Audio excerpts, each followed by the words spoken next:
बिस्मिल्लाहिर्रहमानिर्रहीम। मैं हज़रत उमर रज़ी अल्लाह ताला अन्हो के बारे में बात कर रहा हूँ। इससे पहले एक वीडियो लोड हो चुकी है, ये उस सिलसिले की दूसरी वीडियो है। हज़रत अब्दुल्ला बिन अब्बास रज़ी अल्लाह ताला अन्हो से रवायत है कि हज़रत उमर रज़ी अल्लाह ताला अन्हो वो पहले शख्स थे जिन्होंने अपने मुसलमान होने का खुल्म खुला ऐलान किया।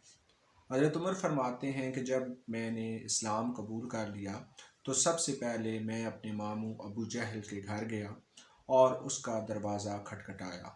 उसने पूछा कौन है? मैंने कहा मैं उमर हूँ और मैंने तुम्हारे बाप दादा का दीन छोड़ दिया है और मैं मुसलमान हो गया हूँ। उसने दरवाज़ा नहीं खोला। मैं काफ़ी देर वहाँ खड़ा रहा और मैंने कहा कि ये भला क्या बात हुई, लेकिन उसने मेरे डर से दरवाज़ा नहीं खोला। उसके बाद मैं एक और कुरैश के सरदार के घर गया और उसका दरवाज़ा खटखटाया।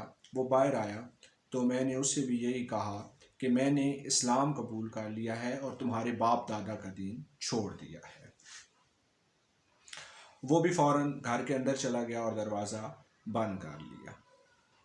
हज़रत सुहेब रज़ी अल्लाह ताला अन्हो से रवायत है कि हज़रत उमर के इस्लाम लाने के बाद लोगों में इतना हौसला पैदा हो गया कि वो खुल्म खुला अपने मुसलमान होने का ऐलान करने लगे।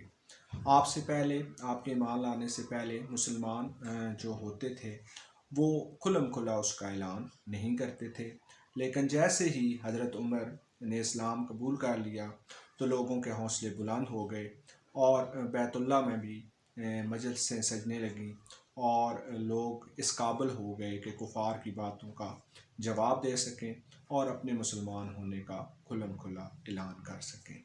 यह सिलसिला मज़ीद जारी रहेगा। अगली वीडियो में हम हज़रत उमर की मक्का से मदीना हिजरत के बारे में बात करेंगे। तब तक के लिए अल्लाह हाफ़िज़।